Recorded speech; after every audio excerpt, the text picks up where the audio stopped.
But Savitri पूजा विधि। बट व्रत की पूजा विधि। जेठ कृष्ण पक्ष अमावस को बर अमावस कहते हैं। बर अमावस को बर की पूजा करते हैं। पानी, मूली, रोली, चावल, गुड़, भीगे हुए चना, फूल, सूत मिलाकर बड़ पर लपेटते हैं और फेरी देते हैं। बड़ के पत्तों का गहना बनाकर पहनते हैं और बड़ अमावस को कहानी सुनते हैं। भीगे हुए चने में रुपए रखकर बारना निकालते हैं। फिर हाथ फेर कर सास के पैर छूकर बारना देते हैं। अगर किसी की बहन बेटी गांव में हो तो उसका भी बारना निकालते हैं और भेजते हैं। बट अमावस की कहानी। भद्र देश में अश्वपति नाम का राजा रहता था, जिसकी संतान नहीं थी। उसने बड़े बड़े पंडितों को बुलाया और कहा, मेरी संतान नहीं है, इसलिए तुम ऐसा उपाय बताओ जिससे मेरी संतान हो जाए। पंडित बोले, भाई संतान तो हो जाएगी। एक पुत्री लिखी है जो 12 वर्ष की आयु में विधवा हो जाएगी। राजा ने कहा, क्या मेरा नाम नहीं होगा? मेरा नाम नहीं होगा। बाद में खूब यज्ञ हवन इत्यादि कराए। पंडितों ने कहा, उसकी लड़की से पार्वती जी की और बर अमावस की पूजा कराना। यज्ञ होम कराने से उसकी स्त्री गर्भवती हो गई तो पंडित ने उसकी जन्मपत्री देखकर कहा, जिस दिन यह कन्या 12 वर्ष की हो गई तो उस दिन इसका विधवा हो जाने का योग्य है। इसलिए इससे पार्वती जी और पर अमावस की पूजा कराना।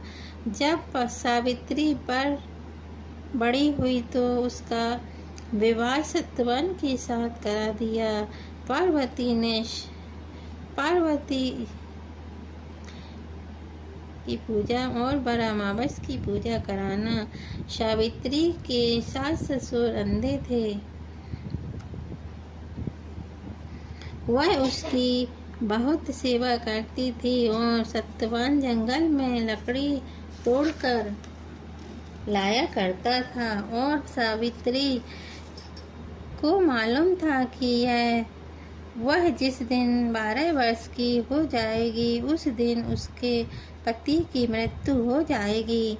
जिस दिन वह 11 वर्ष की हुई उस दिन वह अपने पति से हाथ जोड़कर बोली, आज मैं आपके साथ चलूंगी। सत्यवान बोले, तुम मेरे साथ चलेगी तो मेरे अंधे माँ बाप की सेवा कौन करेगा?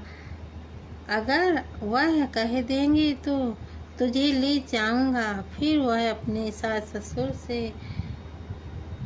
ससुर के पास गई और जाकर बोली, आप कहें तो आज मैं जंगल देखने चली जाऊं। वे बोले, बहुत अच्छी बात है, चली जा। जंगल में जाकर सावित्री को लकड़ी तोड़ने जंगल में जाकर सावित्री तो लकड़ी तोड़ने लगी और सत्यवान पेड़ की छाया में सो गया। उस पेड़ में सांप रहता था। उसने सत्यवान को डस लिया। वह अपने पति को गोद में लेकर रोने लगी। महादेव और पार्वती जी वहाँ होकर जा रहे थे। उसने उनके पैर पकड़ लिए और बोली, मेरे पति को जिंदा कर दो। वे बोले, अगर आज बर अमावस से उसकी तुम पूजा करेगी तो तेरा पति जीवित हो जाएगा। इससे वह खूब प्रेम से बर की पूजा करने लगी। उसने बर के पत्तों का गहना बनाकर पहना जो हीरे मोती के हो गए। इतने में धर्मराज का दूत आ गया और उसके पति को ले जाने लगा। सावित्री ने उनके उसके पैर पकड़ लिए। धर्मराज बोले, तुम वरदान मांग। सावित्री ने कहा, मेरे माँ बाप के पुत्र नहीं हैं, वे पुत्रवान हो जाएं। धर्मराज बोले, सत्य वचन हो जाएगा। फिर वह बोली, मेरे सास ससुर अंधे हैं, उनके नेत्र में ज्योति आ जाए। धर्मराज ने कहा, पर यह वर भी दे दिया। पर सावित्री ने धर्मराज का पीछा नहीं छोड़ा। धर्मराज ने कहा, अब तुम्हें और क्या चाहिए? सावित्री बोली, मुझे 100 पुत्र हो जाए। धर्मराज बोले, तथास्तु।